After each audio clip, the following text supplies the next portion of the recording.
There's a terrifying possibility that keeps some of the world's greatest minds awake at night. It's not about asteroids, pandemics, or even climate change, though those are all part of the equation. It's something far more fundamental, something that might be written into the very fabric of the universe itself. What if every advanced civilization that has ever existed, or ever will exist, is destined to collapse?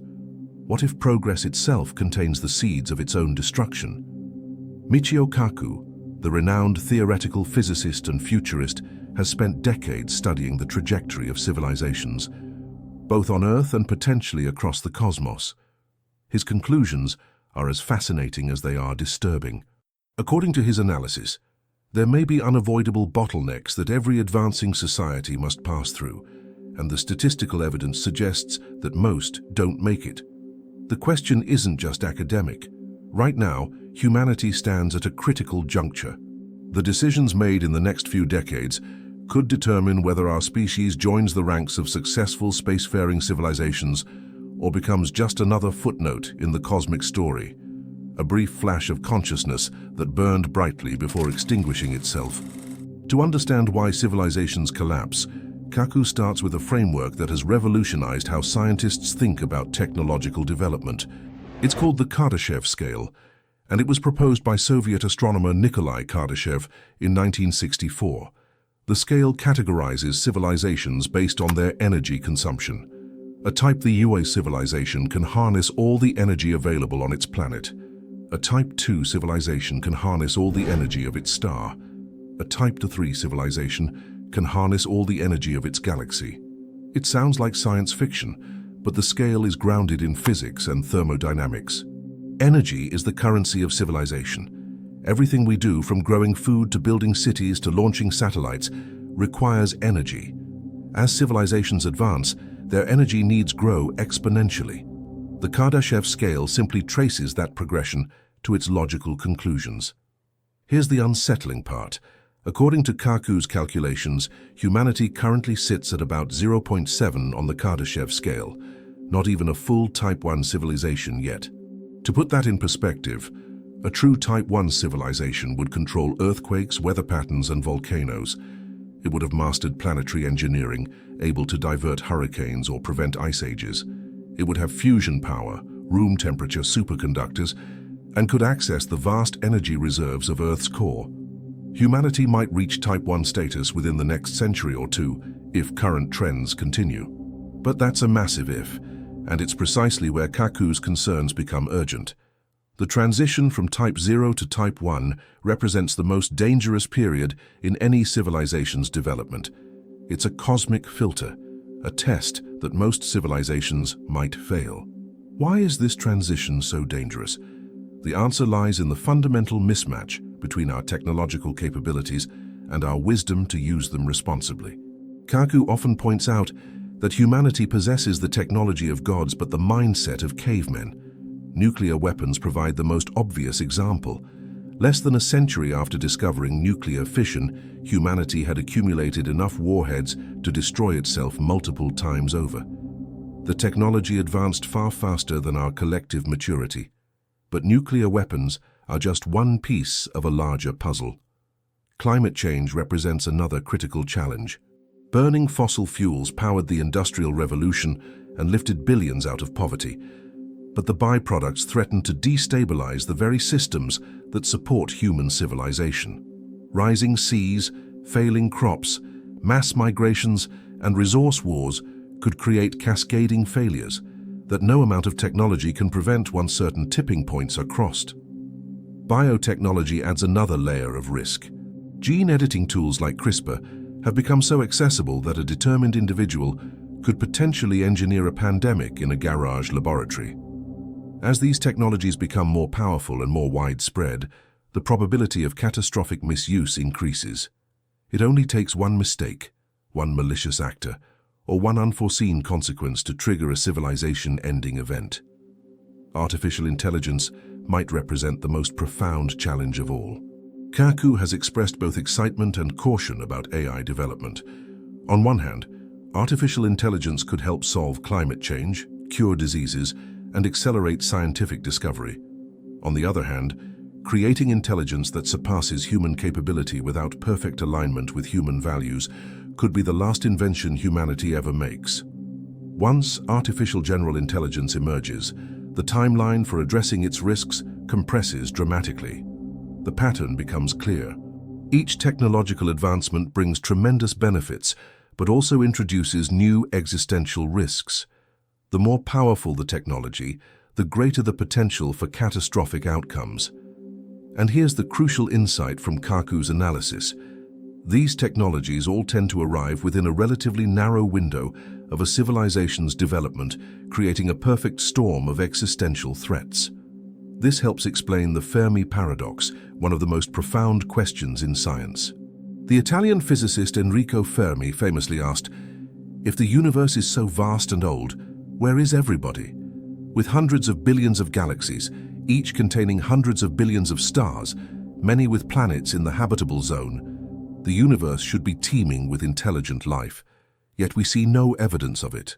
No radio signals, no megastructures, no signs of colonization. The silence is deafening. Kaku suggests that the great filter, the obstacle that prevents civilizations from becoming spacefaring and detectable, might lie in this transition period. Perhaps most civilizations destroy themselves shortly after developing advanced technology. They reach the point where they can split the atom or engineer viruses, or create artificial intelligence, but before they develop the wisdom and institutional structures to manage these capabilities safely. It's a cosmic trap, and we might be walking straight into it. The evidence from Earth's history provides some disturbing parallels.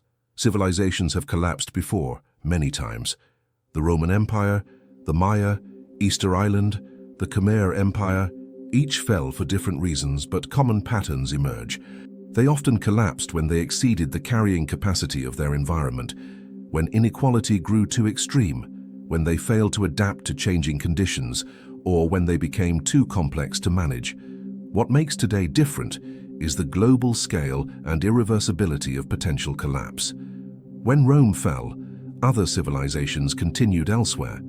If modern industrial civilization collapses, the easiest sources of energy, coal and oil, have already been extracted. A future civilization would have to bootstrap directly to renewable energy without the stepping stone of fossil fuels, a far more difficult path. Some resources, once depleted, cannot be recovered on human timescales. Some environmental changes, once triggered, cannot be reversed. Kaku emphasizes another troubling factor: the speed of change. For most of human history, technological change occurred gradually. Generations lived and died with roughly the same tools and knowledge as their ancestors. But in the modern era, the pace of change has accelerated exponentially. Someone born in the early 20th century witnessed the advent of cars, airplanes, nuclear energy, computers, the internet, and smartphones, all within a single lifetime. This acceleration creates immense stress on social, political, and economic systems designed for a slower-paced world. Democratic institutions struggle to make long-term decisions when election cycles reward short-term thinking. Economic systems optimized for growth struggle to adapt to planetary boundaries. Educational systems can't keep pace with the changing skills needed in the workforce. The human brain itself, evolved over millions of years for small tribal groups, struggles with abstract threats and long-time horizons. We're excellent at responding to immediate dangers, a predator in the bushes, but terrible at responding to slow-moving catastrophes like climate change or the gradual accumulation of nuclear weapons. The psychological dimension matters too. As societies become more complex and interconnected, individuals often feel more powerless. When a single person's actions seem inconsequential in the face of massive global challenges, apathy and nihilism can take hold. Why bother recycling when corporations produce millions of tons of waste? Why vote when the political system seems rigged? This collective action problem, where rational individual behavior leads to irrational collective outcomes, might be one of the most difficult obstacles to overcome. Yet Kaku isn't entirely pessimistic. He believes humanity can navigate these challenges, but only if we make conscious choices and fundamental changes in how we organize society. The transition to a Type 1 civilization requires what he calls a planetary consciousness, a recognition that humanity shares a common destiny on a fragile world. Several developments give him hope. The internet, despite its problems, has connected people across the globe in unprecedented ways. Young people today have friends and collaborators on different continents, making them less susceptible to nationalistic propaganda. The environmental movement has raised awareness about ecological limits. The scientific community has become increasingly international, with researchers sharing data and collaborating across borders. Renewable energy technology has advanced faster than almost anyone predicted.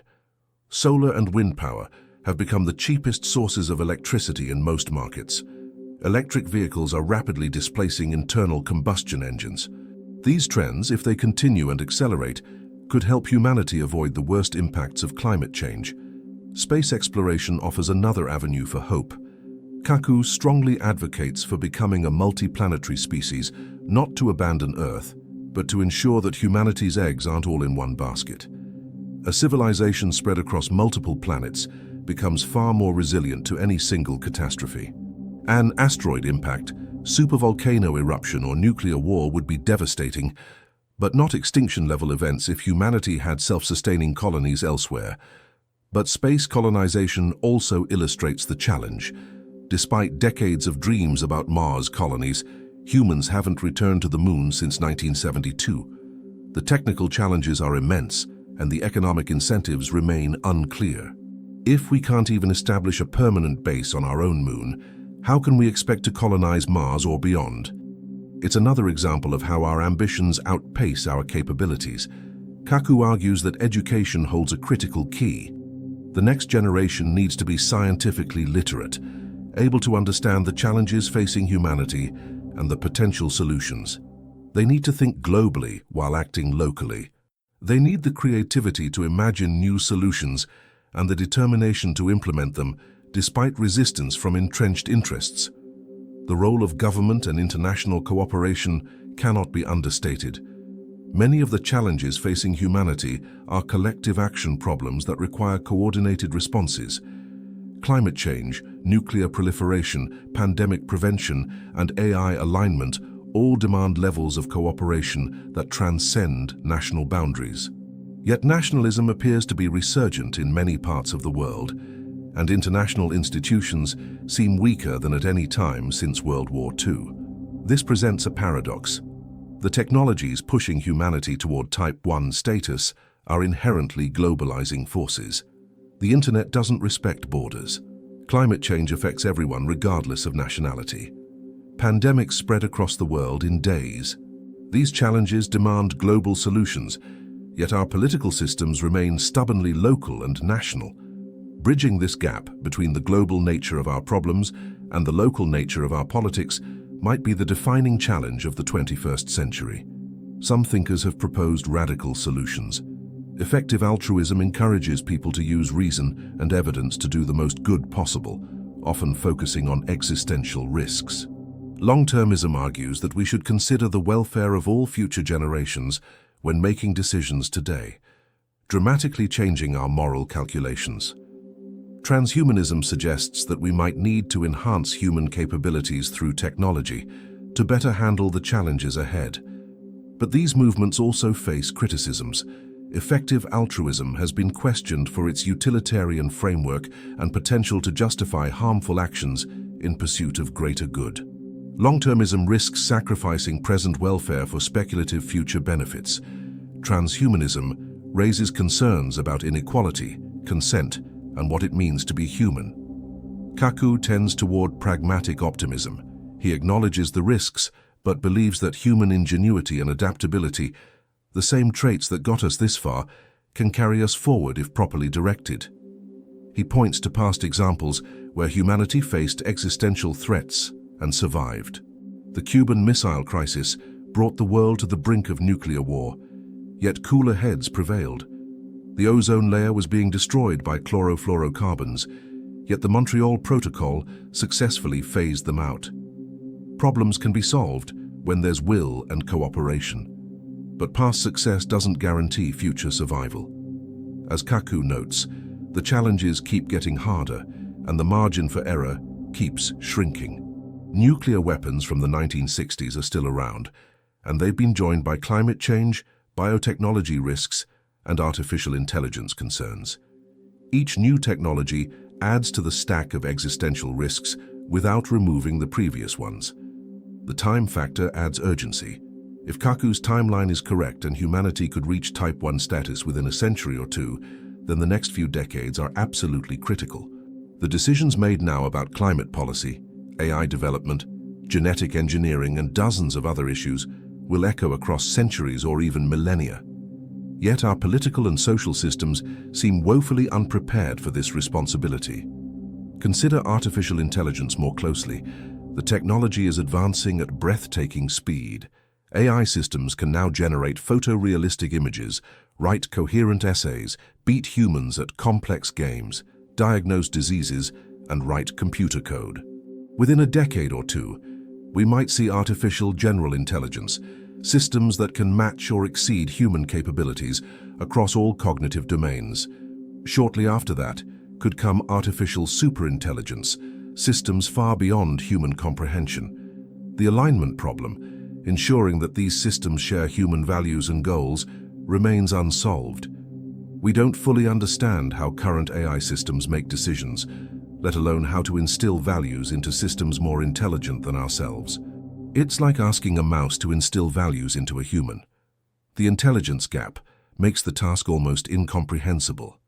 Yet we're racing ahead with development, driven by economic incentives and international competition.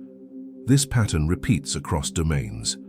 With biotechnology, we're developing tools to edit genes, synthesize DNA, and design organisms, but our understanding of complex biological systems lags far behind our ability to manipulate them.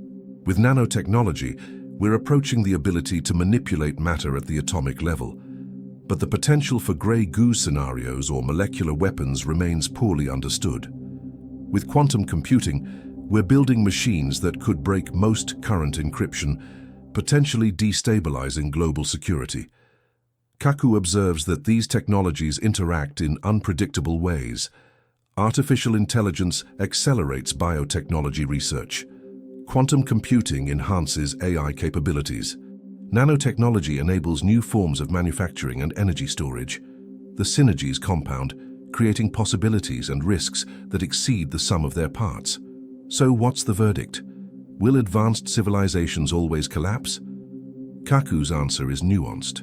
Collapse isn't inevitable, but it's likely without conscious intervention. The universe doesn't care whether humanity survives. There's no cosmic safety net, no benevolent aliens coming to save us, no predetermined happy ending. Survival requires deliberate choice, collective action, and a measure of luck. The transition from Type 0 to Type 1 is a test, perhaps the universe's way of filtering out civilizations that gain powerful technology before developing the wisdom to use it responsibly. Those that pass the test join a cosmic community of advanced civilizations, able to explore the galaxy and persist for millions or billions of years. Those that fail become cautionary tales, brief sparks of complexity that flickered and died in the cosmic darkness. Humanity's fate hangs in the balance. We possess the knowledge and technology to solve our problems. We understand climate change and have renewable energy solutions. We know how to prevent nuclear war through diplomacy and arms control. We can develop AI safety protocols and biotechnology safeguards. The resources exist, both material and intellectual. What we lack is the collective will and coordination to implement solutions at the necessary scale and speed. We're trapped in old patterns of thinking, old institutions, and old conflicts, while new challenges multiply around us. Breaking free requires a shift in consciousness, a recognition that we're all in this together on a small blue planet spinning through the void. Kaku believes humanity can make this transition, but he's clear-eyed about the odds. History suggests that most civilizations in similar positions don't survive. The Fermi paradox hints at a universe littered with the remains of failed experiments in consciousness. But history also shows that humans are capable of remarkable adaptability and innovation when pushed to the brink. The question isn't whether collapse is possible. It clearly is, and the mechanisms are well understood. The question is whether this particular civilization, at this particular moment in cosmic history, will prove to be an exception. Will we be the ones who thread the needle, who navigate the treacherous passage from planetary to interplanetary, from Type 0 to Type 1 and beyond? Nobody knows the answer. Not Michio Kaku, not any scientist or philosopher, not any government or institution. The future remains unwritten, its possibilities stretching before us like quantum branches in superposition. Every choice matters. Every action or inaction contributes to the final outcome. What makes this moment unique in all of history is that for the first time, humans understand the stakes. Previous civilizations collapsed without knowing why, without seeing the patterns, without having the scientific framework to comprehend their trajectory. We have no such excuse. We can see the cliff approaching. We can calculate the odds. We can identify the risks and the solutions. That knowledge brings responsibility, a weight that settles on our collective shoulders, whether we acknowledge it or not. We're the generation that will decide whether humanity continues for millions of years or ends within the next century. We're the ones who will pass or fail the universe's test for advanced civilizations. The answer to why advanced civilizations may always collapse isn't written in the stars. It's written in the choices we make, the values we prioritize, and the future we decide to build. The universe has given us the tools for greatness and the capacity for wisdom. Whether we use them wisely or squander them remains the greatest open question of our time.